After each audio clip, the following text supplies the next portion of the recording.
Getting the message of the promised Messiah and Imam Mahdi as far as Africa is just like believing the unseen. Coming to Qadian is like proving the unseen. Therefore, I would rather advise every Ahmadi and even non-Ahmadi to come to Qadian and prove the unseen with their naked eyes.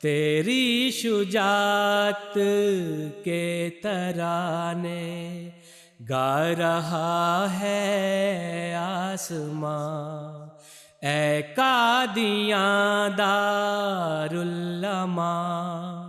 اونچا رہے تیرا نشان۔ حضرت مولوی عبدالستار خان صاحب رضی اللہ تعالیٰ عنہ بیان کرتے ہیں کہ ایک مرتبہ حضرت صاحبزادہ عبداللطیف صاحب شہید رضی اللہ تعالیٰ عنہ نے ان سے فرمایا کہ قادیان شریف میں وہی آرام سے رہتا ہے جو درود شریف بہت پڑھتا ہے، اور حضرت مسیح موعود علیہ الصلاۃ والسلام کے اہل بیت سے محبت رکھتا ہے۔ مسجد مبارک میں اللہ تعالیٰ نے مکہ اور مدینہ کی برکتیں نازل کی ہیں۔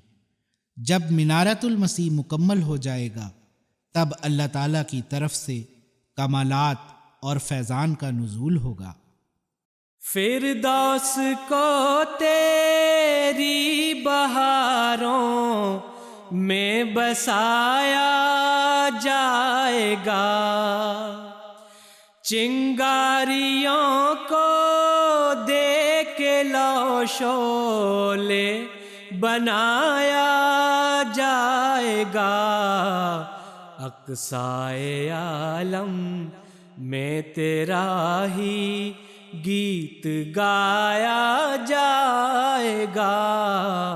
وہ دن نہیں ہے دور کچھ از فضل رب دو جہاں، وہ دن نہیں ہے دور کچھ از فضل رب دو جہاں، اے قادیاں دارالعلماء، اونچا رہے تیرا نشان، اے قادیاں دارالعلماء، اونچا رہے تیرا نشان۔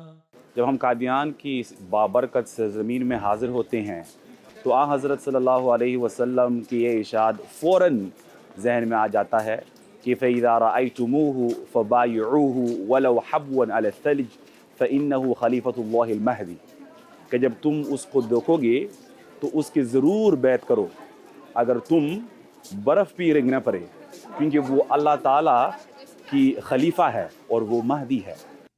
ان مقامات میں ادار بھی ہے جس میں خدا کے اس رسول کی پیدائش سے لے کر جوانی اور پھر نبوت کا سارا زمانہ گزرا، پھر مسجد مبارک ہے جو خدا کے الہام کی روح سے بابرکت ٹھہری، اس سے ملحق وہ مبارک کمرہ ہے جو بیت الفکر کہلایا، اسی کمرے سے ایک کھڑکی مسجد مبارک کی طرف کھلتی ہے جہاں سے حضور اقدس کا رخ روشن مسجد میں طلوع ہوا کرتا تھا، اور حضرت مسیح موعود علیہ الصلاۃ والسلام اسی کھڑکی کے راستے مسجد میں آیا جایا کرتے تھے۔ حضرت نواب مبارکہ بیگم صاحبہ رضی اللہ تعالی عنہا فرماتی ہیں کہ اس گھر کی ایک ایک جگہ متبرک ہے، کوئی میرے ساتھ پھر کر میرے سامنے دیکھے تو شاید آپ علیہ السلام کے قدموں کی جگہ بھی بتلا سکوں، ایک ایک کونا ایک ایک جگہ دل پر نقش ہے۔ یہ مکان ایک دولت ہے، ایک برکتوں کا خزانہ ہے جس کی ہر اینٹ پر دعائے مسیح الزماں مامور ربانی ہو چکی ہے۔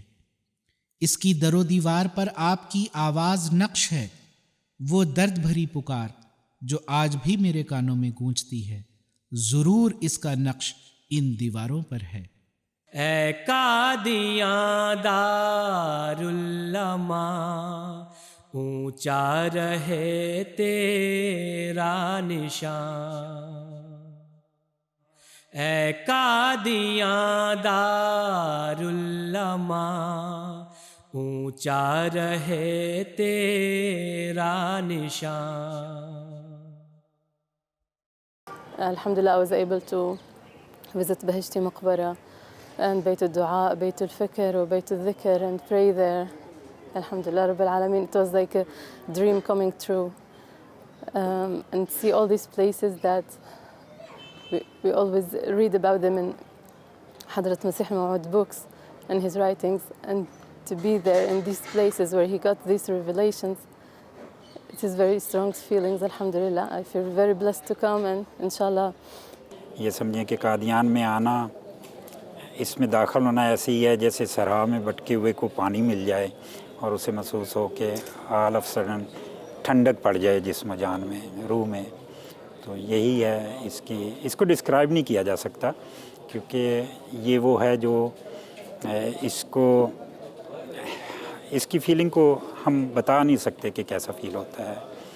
اس جلسے کی سب سے بڑی خصوصیت حضرت امیر المومنین ایدہ اللہ تعالیٰ کا روح پرور خطاب ہے، جو حضور براہ راست UK سے قادیان کے جلسے کے لیے ارشاد فرماتے ہیں، جو MTA سے پوری دنیا میں لائیو نشر کیا جاتا ہے. اور یوں یہ جلسہ خلیفہ وقت کے بابرکت خطاب کو سننے اور حضور کی قیادت میں اختتامی دعا کے بعد اختتام پذیر ہوتا ہے، اور اس طرح سے دنیا بھر کے افراد اس جلسے میں شامل ہو جاتے ہیں اور یہ جلسہ عالمی حیثیت اختیار کر جاتا ہے. اللہ تعالیٰ کا بے حد احسان اور فضل و کرم ہے کہ جلسے کے اس پیارے ماحول میں دنیا کے کونے کونے سے عشاق یہاں اکٹھے ہوئے. اللہ تعالیٰ خیر و عافیت کے ساتھ ایک دوسرے سے جدا کرے اور خیر و عافیت کے ساتھ اور محبت کے ساتھ پھر ملائے. یہ وہ وصل و وداع ہے جو خدا کی خاطر ہے، جہاں وصل بھی پیارا ہے اور وداع بھی پیارا ہے. حضرت مصلح موعود رضی اللہ تعالیٰ عنہ فرماتے ہیں، دیکھو وصل اور وداع کی جداگانہ لذتیں ہیں. وصل کی بھی ایک لذت ہے اور وداع کی بھی ایک لذت ہے. اس لیے اے میرے محبوب، تو 1000 مرتبہ جا مگر 10,000 مرتبہ واپس آ جا. تو اے میرے پیارے احمدیوں، میں بڑی دل کی گہرائی کی محبت سے آپ کو بھی یہ دعا دیتا ہوں کہ آپ 1000 مرتبہ جائیں مگر 10,000 مرتبہ واپس آ جایا کریں. بار بار ہم خدا کے ذکر کے لیے یہاں اکٹھا ہوا کریں. بار بار یہاں اللہ کی محبت کی شمع روشن ہو.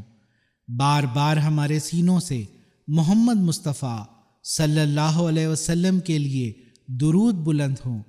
خدا کرے کہ یہ معاملہ محبت اور عشق کا بڑھتا ہی رہے اور پھیلتا رہے اور ساری دنیا کو اپنی لپیٹ میں لے لے. آمین.